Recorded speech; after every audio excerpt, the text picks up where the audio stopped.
Hi, I'm Megan. Welcome to today's live reading from The Gauntlet by Ashley Pagano, presented by Itsy Bitsy Book Fits. Join me for Chapter 1. Chapter 1, Impossible, Yet Here She Is. When she walks into the hotel lobby, my world stands still, as if the earth suddenly stops rotating for a brief, suffocating second. Not just for me, but other men and women seem to pause just to stare at her too. Huddled businessmen stumble over their words as they cut off their conversations in order to gawk at her. Their gazes follow her curves from her forehead down to her heels, their mouths hang open with no regard to impending drool. Wide-eyed women follow her path also, turning their heads just enough to hide their judgmental expressions. Even the teenage bellboy nearly trips over his luggage cart as he catches sight of her. For me, I have to grip the counter to stop myself from swaying and my knees from buckling, fighting the breath that's caught in my windpipe. Her hair, like fire, consumes her shoulders in perfect flowing ringlets. Her eyes are like perturbant green emeralds that capture your soul if ever your gaze aligns with hers. Her skin, as if it were painted on her face, pulling in the bronze summer highlights from outside. Her smile is one luminous hue of ivory, matching the sagging tissues directly in front of me. Her body is thin yet slightly muscular, bulging or pinching inward in all the right places. Her clothes even look as though they were made specifically for her, hugging her body seamlessly. She pauses to study the lobby's vibrant paintings, which every normal person just dismisses as make-believe recreations. She even spends several minutes leaning over and reading each caption, completely unaware of her audience.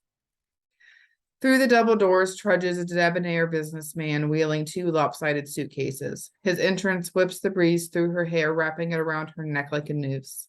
Still, her eyes stay glued to the paintings as she throws her hair back over her shoulder like a lifeguard on Baywatch. The man empties his pockets and flops his wallet, keys, and cell phone on the counter.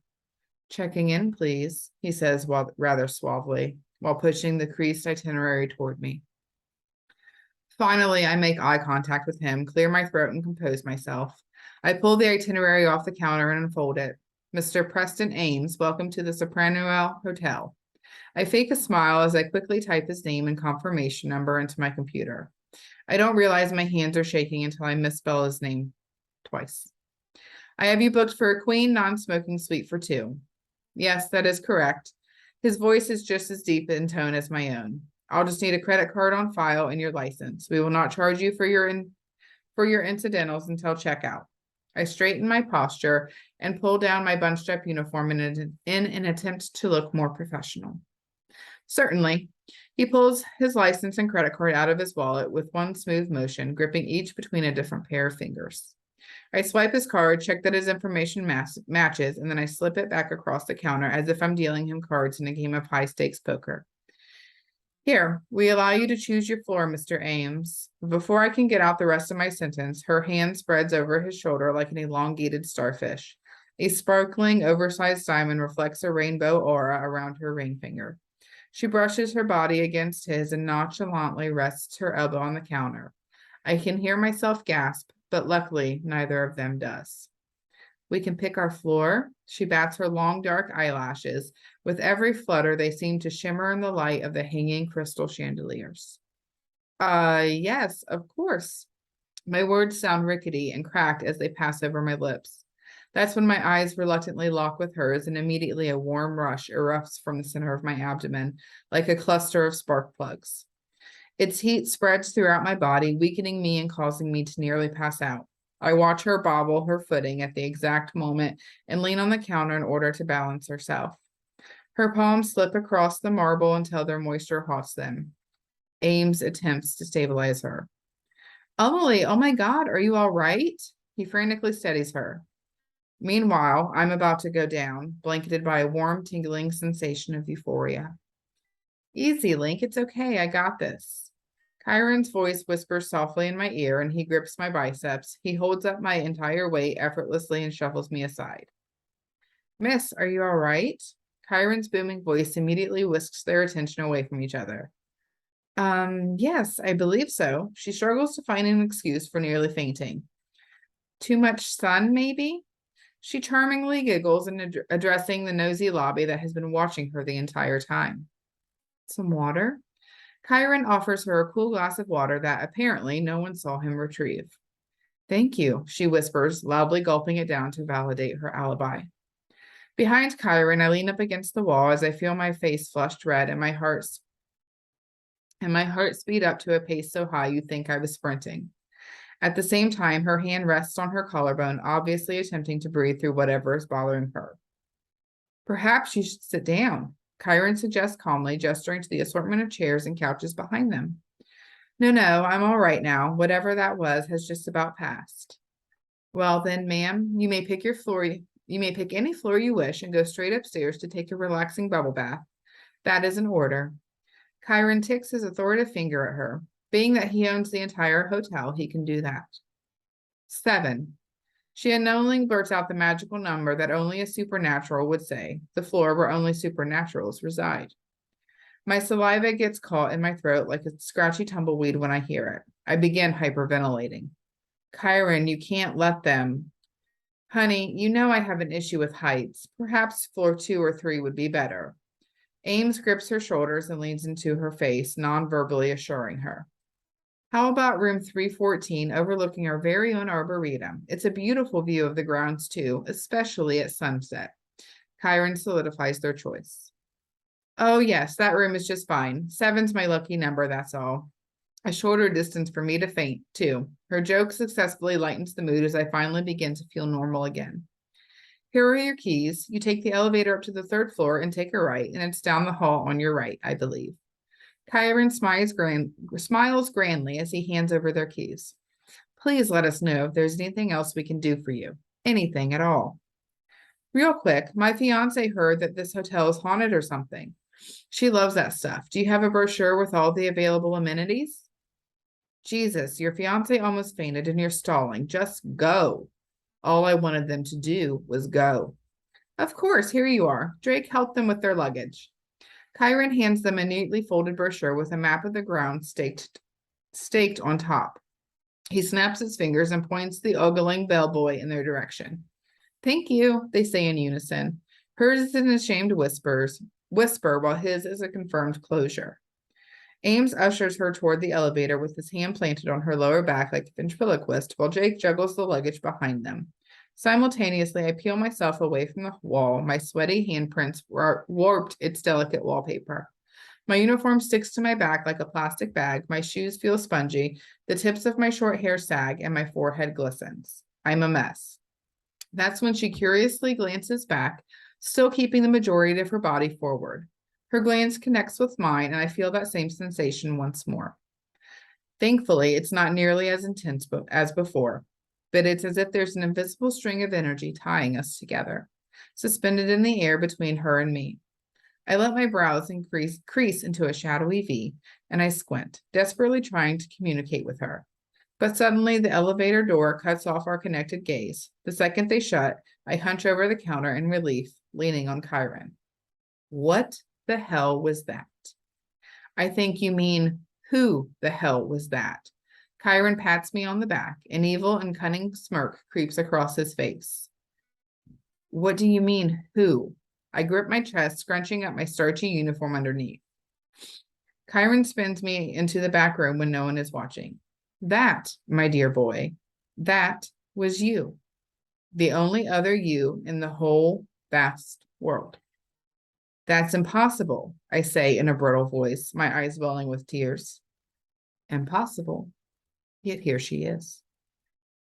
Pacing, continuous pacing. I walk back and forth, as if to wear a thin line in the carpeting. I violently shake my head, all the while Chiron sits statuesque in his throne-like armchair, intensely watching me. Only his eyes follow, nothing else. I've searched everywhere. I've been to the ends of the earth hoping to find another like me, and I've always found nothing. And what happens? She shows up on our doorstep after all this time. I bury my face in my hands as I pivot blindly, walk another line. Chiron lights up a fancy Victorian pipe that he saved from the 1800s. He relaxes and inhales it deeply, puffing out 3 perfect feathery O's. I snap at him. Why do you do that, huh? It's not like it does anything for you. Oh, by now it's just an oral fixation. It's a habit, really. I smoked long before I was turned vampire, and I'll smoke long after. His chiseled, pasty face grimaces, and his blackened, emotionless eyes dig into mine, almost carving them out of their sockets. His glance bullies me into hushing, a craft perfected by older vampires. Stop it. That shit doesn't work on me, remember?